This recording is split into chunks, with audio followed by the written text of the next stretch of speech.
Hi-ho, everybody. Sing that song, you bitch. Sing it. Hey, man. Nice Kiss shirt. Guess what? Episode 59. 59. That's right. Like a 59 Les Paul. We got Powie. I'm Powie. I'm Fido. Powie's rocking the solo album tee. Autographed, if you look closely. Gene and Paul. Gene and Paul. Silver Sharpie. See some shit there. Circa 93. Is that 93 is what Paul put on the bottom of his signature, so I couldn't sell it for an exorbitant amount of money. Uh-huh. I wasn't going to sell it anyway. Right. Of course, this is self-explanatory. Asylum Tour 85-86. You got some splaining to do. Bruce explained himself plenty. Made his mark on Asylum. Just last week we talked about what he brought to the table in terms of favorite solo, a little birthday tribute to Mr. Kulick. But this week, it's all about Christmas-themed things. It's Christmassy time again. December 17th. What was your favorite Kiss album you ever received as a gift around the holidays? Since that time, have you always associated this album with Christmas? I don't think I ever received the Kiss album for Christmas. Not that I remember. My cousin Dave's birthday was January 5th, and I bought Destroyer one wintry day. And I was going to give it to him. But I broke it open, and I discovered that the album said Parliament Funkadelic, Mothership Connection. So I was like, yeah, I better play this and make sure that it's the actual Kiss album. And I put it on, and I heard some clinking and dishes rustling in a sink in the kitchen, and I was like, this doesn't sound right. And then I heard and I was like, this does. This is Kiss. And then I kept it for myself because my cousin didn't like Kiss. So I got him a bag of Doritos. I'd say that's a fair trade. Bag of Doritos for a Destroyer album. Yeah. I'll take that. 9 days out of 2. I have always associated double platinum with Christmas time. I got that around Christmas. I think I did get it on Christmas. I think my Aunt Maria got me that. It's very tinsely. Yeah, and that's part of it. But the most impactful was Christmas '75. My cousin Wally spilled Coke on his Alive gatefold, stuck it all together. So Coca-Cola. Yeah, Coca-Cola, soda pop. He asked his mom for another copy of Alive on Christmas. He got it. And he passed the savings on to me. I got the cruddy Coke-stained copy when we had our family Christmas party, and the rest is history. That's when my fandom really began. Pretty much. I mean, prior to that, the Mike Douglas thing, I was too little to. That was just nightmare fuel. I mean, I was pretty sure that it was a band.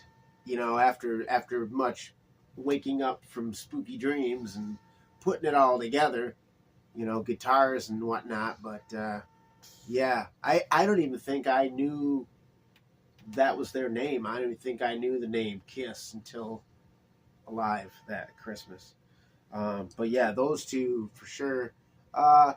Dynasty does figure into Christmas, but we'll get to that later. Moving on to December 18th. This is requiring a little more thought. Using only songs from Kiss, Love Gun, Dynasty, Unmasked, Crazy Nights, and Hot in the Shade make a holiday playlist worthy of background music for a holiday party. So, going chronologically. Before we go chronologically, though, let's think about what kind of party, what kind of world are Kiss songs gonna go over as background music? I mean, is this like I think we should not a TJ Maxx office party.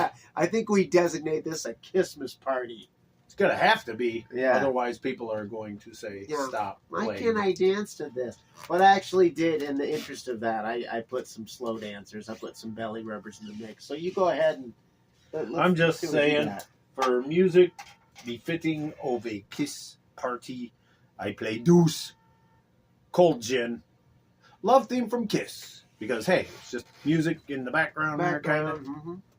Black Diamond, Almost Human, bongos. I Stole Your Love, Love Good, Got Love for Sale, because it kind of trucks along It's there. got a groove. Shock Me, of course. Too Fly Then Man, I Was Made for Loving You, the big hit. Oh, yeah. Hard Times, Magic Touch, Is That You, kind of a little pop number. Mm-hmm. Shandi, of course. Crazy Nights, Hide Your Heart, Rise to It. All right. And that is it. And I think that's going to be a short party. Yeah. Get them Yep. snacking and drinking. Get your snacks and get the fuck out. Kick their asses right out the door. Put on the Nitro album. Oh, the night. Nitro. Jim Gillette. The Michelangelo. Batillo. Right. Yes. TJ Racer on bass. Mine is similarly chronological. Let Me Know. Love Theme. Same reasoning. Kissin' Time. Dancer. I think that's what I did, was I tried to make it as mainstream as I possibly could. Christine 16. Tomorrow and Tonight. That's a popper. Then She Kissed Me. Under the Mistletoe. Of course, I Was Made for Loving You. Everybody's on the flow. Dirty Living. Keep 'em Grooving. That's, yeah. Charisma. It's got that throb to it. It's got a little whang to it. Shandi. Tomorrow. Talk to Me. Crazy, Crazy Nights. Slow it down with a little buckle polisher known as Reason to Live. Bring them back up with Turn on the Night. Rise to It. Forever. Another Hold Her Tight. And finally, Love Me to Hate You. Again, get the fuck out of my house. Moving on to December 19th. What was the first Kiss item you remember putting on a Christmas list? As a youngster or an adult, did you ever look forward to Peter Arquette's Kiss Museum catalogs arriving in the mail around Christmas time? What goodies from those catalogs made their way onto your Christmas tree? The first thing that I remember putting on a Christmas list was Rock and Roll Over, because I had gotten Destroyer with birthday money, and then Did you get it? no, I did not. No, I did not get Rock and Roll Over. Merry Christmas. I had to save up for that one, but I did. My buddy Ivan Moses, he got it before I did. Yeah, listening to his, and like we were neighbors, and we were homeschooled for that year. His parents were the teachers, and so we were over there all the time. I didn't know you could do that back then. He had a turntable. What? Homeschool. Oh yeah, you can do whatever you want back in the 70s. You can do what you want. Right. But yeah, so yeah, I was raised by hippies, and thankfully, I only got some of their musical favorites. Kiss was the thing that was on my own. As far as the Kiss Museum, no, I didn't even. Did it exist back then? Honestly, the ones that I've seen from the later years, I think I did see a couple copies, at a Kiss convention or whatever, but they never came through the mail. Anything I got in the mail from Peter Arquette was like a black and white Xerox. Nothing fancy. But no, we both kind of take a pass on that aspect of the question. December 20th, happy birthday to the Catman. That's Peter Chris's birthday. Needless to say, this is very Catman-centric. Cat-centric question. What is your favorite song from Peter's 78 solo album, and why? Where does his album rank among the other 3 solo records? You were just playing some of it, so I like to say that the choruses of "You Matter to Me" and the one before it that you had, The Joyman Cat. the Joyman.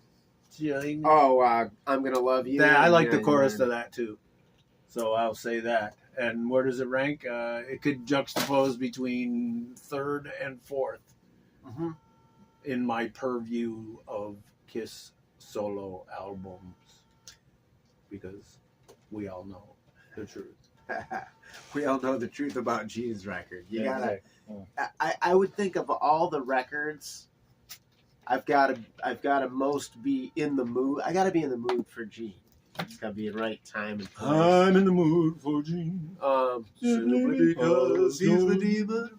That kind of thing. So yeah, for me it would rank 3rd because it was the first one I got. I like it more than most people. Oh, Peters. Yeah, oh, okay, but I mean, it still doesn't touch Ace's or Paul's, but it's really good. The song that I like most is probably That's the Kind of Sugar Papa Likes. It's got a swing to it. I remember as a little kid though, I liked the lyrics of Hooked on Rock and Roll. It was a very visual idea of every morning at the break of dawn, you could see him dragging home his drums. Like I was already identifying as a drummer. I thought that was cool. Vaccinated with a Victrola needle. That's a fun image. Probably one of the coolest things. One of the coolest lyrics in rock music. And I like the Meat-Loafian drama of I Can't Stop the Rain. I mean, but yeah, if I had to pick a single favorite, probably Papa Likes. Fucking snares just banging. December 21st asks, knowing that Kiss has had their share of blunders, list all the times you feel Kiss may have jumped the shark. Destroyer could have been the first part of shark jumpage, because a lot of the bigger kids, the older kids, saw the album. Like your oldest brother. I think my oldest brother was turned off by the comic book Persona and the piano of Beth and Great Expectations and stuff, and said this was not the first 3 albums plus Alive and what this band is about. So that could have been. Phantom could have done a lot for some of the older kids again, because I was only 10. I think we have to sort of like explain or break down the idea of what jumping the shark is. Like, I don't think either me or Powie is approaching this like it's this one thing where like that's where it all shifted and that was the peak and then they went downhill. Kiss has always been sort of up and down. And it's weird because, I mean, they may have jumped the shark with the older kids, but Beth brought in the younger kids. Mm-hmm. Yeah, that's what I mean. So it's up and down. I mean, it's like they didn't lose fans, they gained fans. So that may not have been quite jumping the shark. I mean, where everybody started. It was, I think Dynasty was a big slap in the face to the anti-disco crowd, the disco sucks crowd.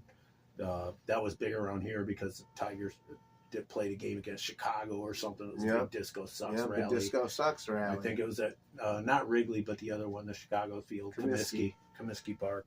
The Dynasty Tour, they were hemorrhaging money, pissing money.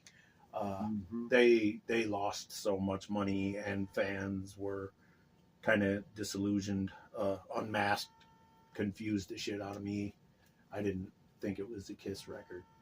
That's where it was for me. That was the first time that it ever flagged for me, because Dynasty was the absolute peak. The entire 1979, like into early 1980 was And then I have not touring the United States. They could just do no wrong.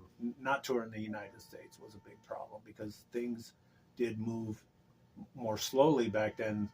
But again, they were away for 2 years or 3. Italy got love, South America got love, Europe got Australia got love. We didn't know all that shit. The rest of the world got love, but for me, that's and that just coincides with me leaving Michigan and moving to a socially retarded area. Yeah, where and you can't find news. No, and then I remember picking up like a copy of Song Hits magazine. I'm pretty sure it had Ann and Nancy Wilson on the cover, and maybe it had lyrics to Shandi. I remember those. And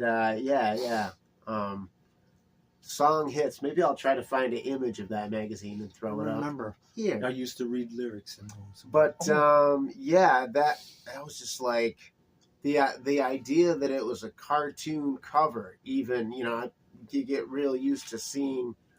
I mean, obviously the solo albums and rock and roll over being totally different because you're just in the thick of it then. But like for an album to not only look as different as it did, but just sound as different. Yeah, that was just the comic book panel didn't really bother me that much because I was used to seeing Kiss in comic book form, sort of, and was hoping that maybe that was kind of what was going to be revealed within the grooves of said record, is that there would be like rock Spider-Man shit.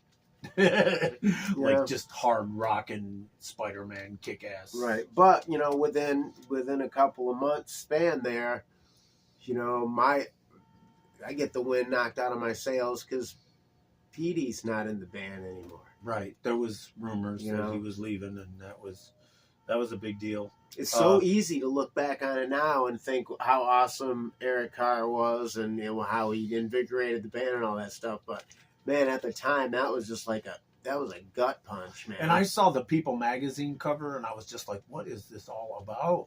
They got another guy. He's got Fox makeup. I heard he was a double bass drum player, and I was thinking, that's kind of like what Van Halen's doing. So I'm like, they're gonna sound like Van Halen now.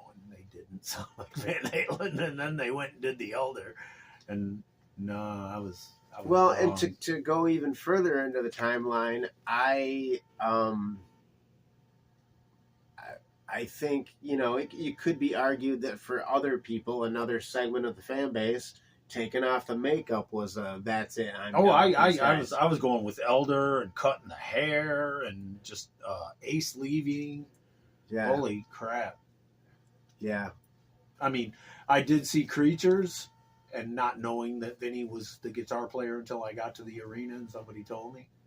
And I was like, are you kidding me? And I was almost checked out. Thank God I did see the show, and I liked it, and it was good. And I was like, okay, they're going to sound like Van Halen now. This guy, Vinny, this Vinny guy can shred. They're gonna put it down like Van Halen, and I heard "Lick It Up," and it was ding ding ding ding ding ding ding ding ding ding. And like no guitar solo, that was crazy. I was like, oh my god! But I don't think at any point like past that, from Unmasking, I don't think there was. Sure, there was misstep here or there, but I don't consider anything like a pivotal jump the shark moment. So I guess you just have to say, like, for us individually. Like you said, for you, it was kind of destroyed. Like the first big crack in the foundation was Dynasty for you, and yes. for me, it was a year later. It was Unmasked. Okay, yeah. So there's that. But those are. And you can even go up to the younger folks. Psycho Circus was a debacle. You know what? We were talking about this the other night, and I listened to Psycho Circus for the first time in a long time. And was like really surprised at how my perception, I've miscolored my own perception of that record. Without listening to it, it's easy to look back to that moment in history and just kind of be like, oh, that's kind of But man, like there's some good shit on there. I thought they were trying too hard to recreate a Destroyer / Rock and Roll All Night kind of thing. I thought they tried too hard. It was like almost obvious that they were. Yeah, I guess. And I was like, it's so blatant that it reeks of desperation. And I was like, this is not. Yeah, see, that's kind of how I. And then months later, we found out that Ace and Peter really didn't play on anything except Into the Void or whatever. See, and I think that going the last, I'm almost ashamed to say that I I don't give Psycho Circus the 40th chances that, like I said the other day, that I always Crazy Nights. give that to Crazy Nights, try to give it some grace. Well, I gave grace to Psycho Circus the other night and was not disappointed. Okay. And it just got me thinking about how maybe just all knowing too much inside baseball about how the band was fracturing, colored my perception of the record. But yeah, man. And I had heard a lot of people who saw the farewell tour. I have shirts, but I did not see it. That told me that they did not perform well, and that was kind of shark jumping in a way, where the younger folks would probably saw the farewell tour thinking, this is the big goodbye, and here they are just dragging their ass. Yeah, a lot of Peter, a lot of bad Peter dragging it down. A lot of bad Ace. And some bad Ace too. Some not good times on stage. But I know, like, just from my perspective of seeing that era, like, we lucked out. I mean, it often comes up how Detroit is blessed, or Michigan is blessed, and they came up for it. I think Kiss is generally on their best behavior when they're here in Michigan, so that probably has a lot to do with all of this stuff. So I was in San Diego, so it was like I did not see it again, but my friends had seen them in like North Carolina and Virginia, and I wasn't very glowing. yeah. And that, I have to think that, like you said, for a younger fan, they wouldn't even notice that, and that's just something that would be picked up on by the older fans who, quote unquote, know better, or at least had something to base their perception of Kiss on. But yeah. So moving on to December 22nd, this one's kind of cut and dry for me. Why do you think you became a Kiss fan? Was it destiny, or was it a random act? Do you see yourself being a fanatic for any other band? Well, isn't destiny or a random act kind of the same thing in a way? I don't know. Destiny is like you had nothing to do with it. It's like a sort of a divine, I don't know. Like it was bound to happen. It was in the stars. Nah, I mean, just seeing them. I don't really believe in that. The visual, the whole visual thing was just really fucking amazing for a youngster. A 7-year-old kid to see these things just jumping around, playing loud guitars and stuff. After listening to like Barry Manilow and Elton John and Tony DeFranco and the DeFranco family, and I think the heaviest song I had ever listened to at that point was Saturday Night's All Right for Fighting. Right? That was heavy, and Down by the Lazy River and Crazy Horses were like two heavy tracks by the Osmonds. Yeah, those were standouts in the AM Gold landscape. Right. That Kiss was just kind of punched through. And then you hear those Gibson Les Pauls. Yeah. You hear those freaking... So yeah, I mean, I don't really believe in the destiny aspect, and it was obviously it was the act of just having my mind blown by Gene, especially Gene on Mike Douglas. And don't know what they are, It's like, this is just chaos. Just scary and just exhilarating and exciting. But as far as being a fanatic for other bands, no. I mean, I love Cheap Trick. There's a lot of bands I love. I love No Means No. There's a lot of bands that really like get my blood boiling and make me like think like I definitely made the right choice being a musician. Like I want to be soaking in this. This is the Blondie. This is the Magis Palmolive. This is my world. But fanatic, that's kind of that implies a next level that I don't think I would have been able to reach if I hadn't been so little and had the real notion that these guys were superheroes, or that you didn't even know really exactly what they were behind the makeup, the mystique. That sort of thing. That builds fanaticism like nothing. Exactly. So. That was, and I mean, I get into other bands and I try to like listen to everything and learn about who they are as people and why they create the music that they create and stuff. And I do that. I'll go on deep dives. Like I said, I'm in the Blondie right now. Oh yeah, because we talk about all. When we're not doing this podcast, it's like I wonder if people. I don't think they would, because we mix it up in the comments. A lot of you know, and because you're the same way. Of course, we have a variety of interests musically and culturally and stuff. But when we get together under the Kiss tent, that's like really something to chew on. I mean, and it's nostalgia is like a hell of a drug. Mm-hmm. It's like it's the best drug, right? And it takes you back to that 7-year-old kid who's just looking at the TV going, what in the fuck is that? Yeah. This is crazy. Yeah. Yep. Yeah. And the fact that they can still do that to people that are in their, even today, kids that are teenagers and younger, Kiss still captivates in a way that other bands don't. I mean, if you have a copy of like Houston 77 and a small child running around, you put that on and they're probably going to stop and go, what the hell is that? Yeah. Even if they're too young to articulate it, like I was at like 3 years old, like, right. You're going to get it. You're going to get something out of it. Let's wrap it up this week with December 23rd. This is another kind of a deep one. Is it? A bit. Right. Today is the first day of Christmas break. Okay. You don't have to return to school until after the new year. Plan a perfect snowbound Kiss day. What TV shows are you watching? What magazines are you reading?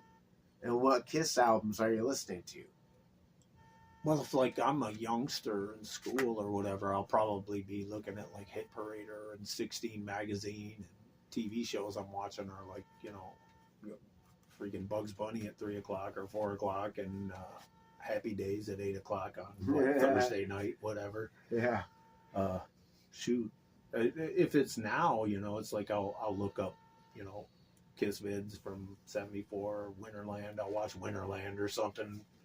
And if I'm listening to something, I'm putting on something like Rock and Roll Over or Alive 2. The comfort food. Yeah. Look at a bunch of Barry Levine shots. Yeah. Yeah, I kind of looked at this question like kind of going back to an earlier thing that we were talking about was the moment, the zenith right before the shark jump was Dynasty, where like Dynasty is not only a total summer album for me, it was so long lasting. That high that I got when I saw Kiss on that tour, it lasted. I mean, not only did it last the rest of my life, but it lasted all up through Christmas. And so I think of that like 5th grade year, of like, it's or no, I guess it would have been 4th grade or going,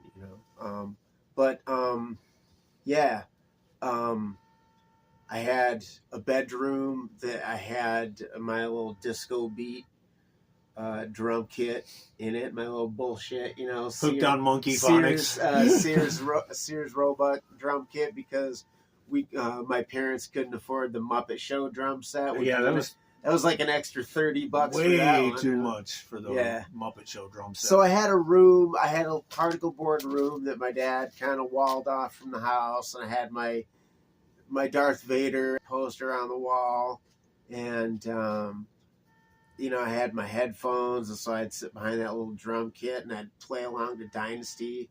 But with regard to like a snowbound day, man, like this is Michigan, like every day is a snowbound day here now. But I mean, we're not bound. We're more bound in now as adults. We want to hunker down and stay in the house. But when I was in 4th and 5th grade, we get a snow day. I'm like begging my dad or my grandpa to take me to the golf course so that we had a toboggan run. We load up the toboggan and the sleds and the snow saucers and go down the hill and then come home. And I had one of those little plastic cubes, a little igloo maker. Did you ever have one of those? Mm-hmm. Come home, make an igloo in the front yard, and then you're all tuckered out, and then you go in, you get your mom makes you some hot cocoa, and then you watch like Hot Hero Sandwich, you watch like 3, 2, 1 Contact, and then Hot Fudge. Yeah, like Hot Fudge coming at you now. 16 Grooves. Those were the 2 biggies for me at that time. Grooves magazine was pretty dope. Cream. Green. Cream was fun to read. Mad. But listening to Mad Magazine.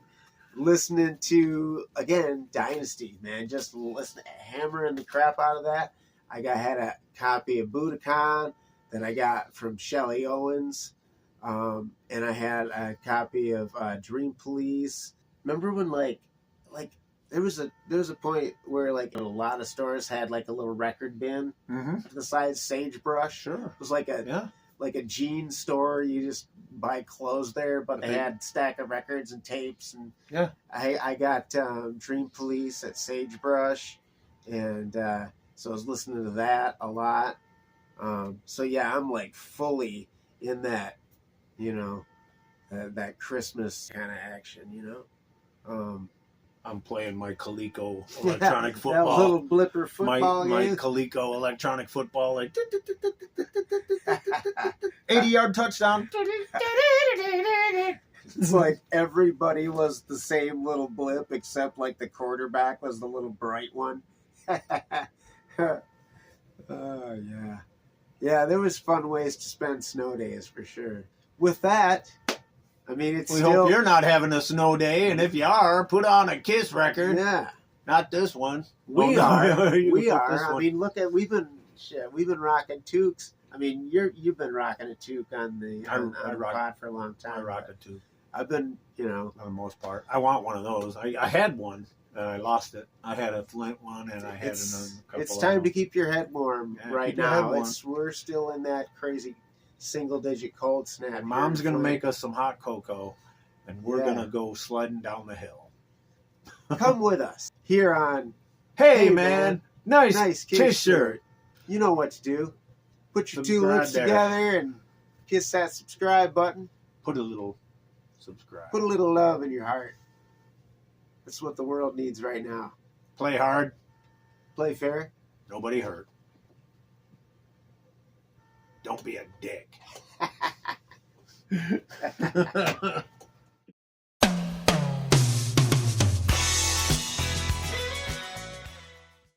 Hey, man, nice Kiss shirt. It's the red